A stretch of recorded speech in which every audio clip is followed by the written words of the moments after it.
Ադրբեջանի պաշտպանության նախարարությունը մեկ օրվա ընթացքում 3 հաղորդագրություն է տարածել, հայկական կողմին մեղադրելով սահմանի հարավ-արևելյան հատվածում տեղակայված ադրբեջանական դիրքերի ուղղությամբ կրակ բացելու համար։ Հայաստանի պաշտպանության նախարարությունը հերքել է այս հայտարարությունները, պնդել Ադրբեջանը կրկին ապատեղեկատվություն է տարածում։ Կրակոցների մասին Բաքվի հայտարարությունները հնչում են հայ-ադրբեջանական խաղաղության պայմանագրի համաձայնեցումից հետո։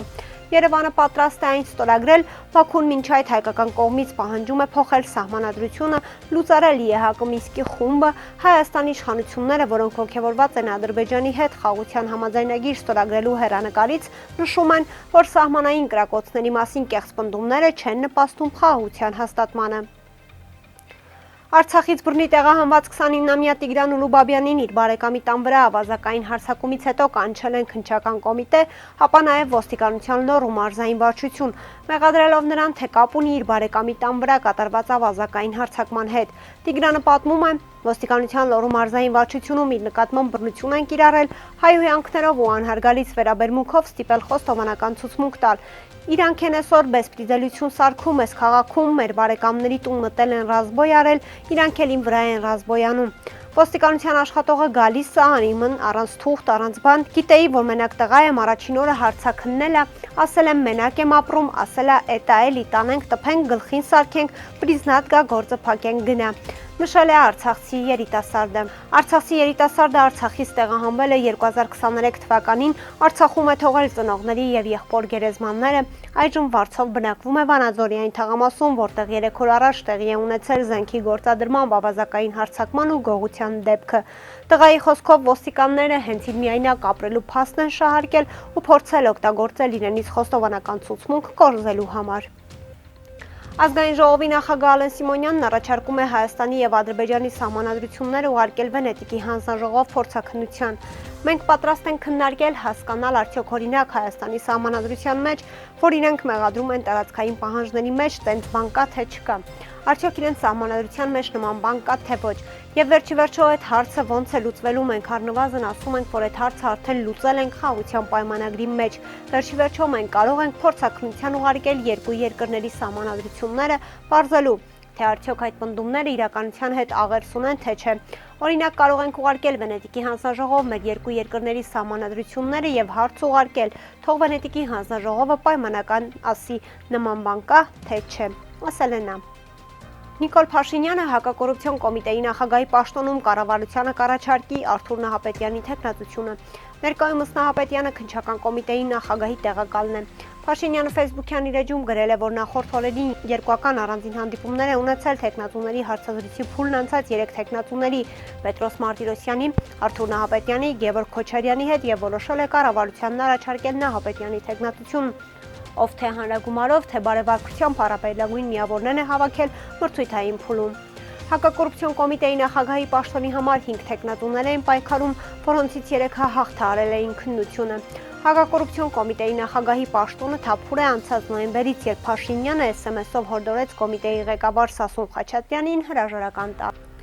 Ազգային ժողովի նախագահը հստակ քայլեր է ակնկալում ԱՄՆ նոր վարչակազմից Բաքվում պահվող հայ պատաններին ազատ արձակելու համար։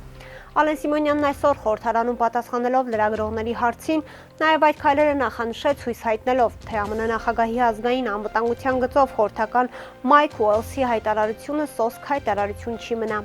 Հուսանք, որ այդ հայտարարությանը կհետևի հստակ քայլեր եւ դա ուղղակի հայտարարություն չի լինի հայտարարության համար։ Չգիտեմ, թող զանգեն, պայմանավորվեն, ոնց են մեր գերիներին, մեր մարդկանց հետ տալիս բոլորին անխտիր, անկախ որ ժամանակ են գերեվարվել, ասել են նա։ Հարցին, թե հնարավոր է, որ Հայաստանը խաղաղության պայմանագրի ստորագրման համար իբրև նախապայման Ադրբեջանին ներկայացնի գերիների վերադարձի հարցը, Ալեն Սիմոնյանը պատասխանեց. Կարծում եմ, որ նման բան ասելը նշանակում է բանակցությունները մտցնել փակուղի եւ իրավիճակն ուղղակի սրել։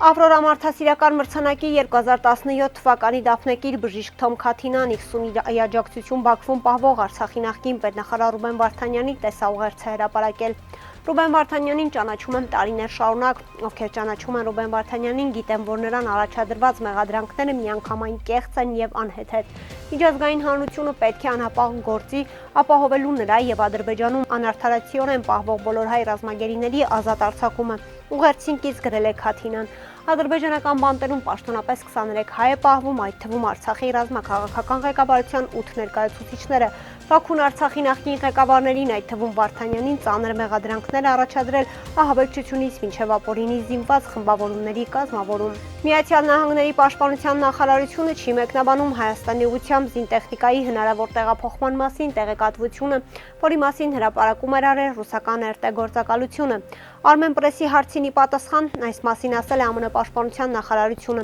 ԱՄՆ-ն բարձր է գնահատում Հայաստանի հետ մեր հարաբերությունները։ Պաշտպանության նախարարությունը չի մեկնաբանում զինտեխնիկայի տեղաշարժերը, օպերացիոն անվտանգության նկատառումներից ելնելով, հայտնել են ԱՄՆ պաշտպանության նախարարությունից։ Հայաստանի պաշտպանության նախարարությունը դեռևս պաշտոնապես չի մեկնաբանել ռուսական լրատվամիջոցի հրապարակած այս տեղեկությունը։ Մարտի 16-ից 17-ը Եվրոպական միության ներկայացուցիչությունը Հայաստանում պարեկներ է ուղարկել Հայաստան-Ադրբեջան սահմանի երկայնքով տարբեր հատվածներ։ Իրավիճակը մնում է հանգիստ եւ հանդարտ, ոչ մի արտարոց ակտիվություն չի նկատվում, ասված է ԵՄ առաքելության տարածած հաղորդագրության մեջ։ Հիշեցնենք, որ նախորդին Ադրբեջանի ՊՆ-ն 3 անգամ ապատեղեկատվություն է տարածել, թե հայկական զինված ուժերը կրակ են բացել սահմանագոտու հարավարևելյան հատվածում տեղակայված ադրբեջանական դիրքերի ուղղությամբ։ Հայաստանի Հանրապետության պաշտպանության նախարարությունը հերքել է Ադրբեջանի ՊՆ-ի տարածած հաղորդագրությունները։ Այսօր մարտի 17-ին առեղծվածային ու ողբերգական դեպք է տեղի ունեցել Արագածոտնի մարզում ժամը 15:30-ի սահմաններում Պարեկային ծառայության Արագածոտնի մարզի գումարտակում օպերատիվ տեղեկություններ են ստացվել, որ Քուչակ գյուղի տներից մեկում մոխրացած դիկ կա։ Ինչպես հայտնում է ֆոտոլրագրող Գագիկ Շամշյանը, պարզվել է, որ ապարան խոշորացված համայնքի Քուչակ վարչական բնակավայրի 8-րդ փողոցի 3-րդ տանը հատակին այրված վիճակում հայտնաբերվել է Արագածոտնի մարզի բնակիչ 95-ամյա Ամալիա Շեյիդին։ Դեպքի փաստով ապարանի քննչական բաժնում սպանություն հատկանիշներով նախաձեռնվել է քրեական վարույթ։ Քննիչի որոշմամբ նշանակվել է դիակի դատաբժշկական փորձաքննություն։ Շամշյան.com-ի փոխանցմամբ այսօր ավտովթար է տեղի ունեցել Երևանում ժամը 00:50-ի սահմաններում Երևանի բնակիչ 24-ամյա Արմեն Զ-ն իր վարած Subaru Մագնիշի ավտոմեքենայով Իսակովի պողոտայում բախվել է երկաթե էլեկտրասյանը եւ մասամբ հայտնվել ճանապարհի երթևեկելի գոտում։ Վթարի հետևանքով ըստ նախնական տեղեկությունների բարեբախտաբար տուժածներ չկան։ Բարորդ տեղում ենթարկվել է սթափության փորձաքննության, եղել է սթափ։ Ըստ նախնական տեղեկությունների վթարի պատճառը եղել է ավտոմեքենայի հետ առաջացած տեխնիկական խնդիրը։ Ավտոմեքենան քարշակի միջոցով տեղափոխվել է անվտանգ վայր։ Կհանդիպենք վաղը, առողջ եղեք։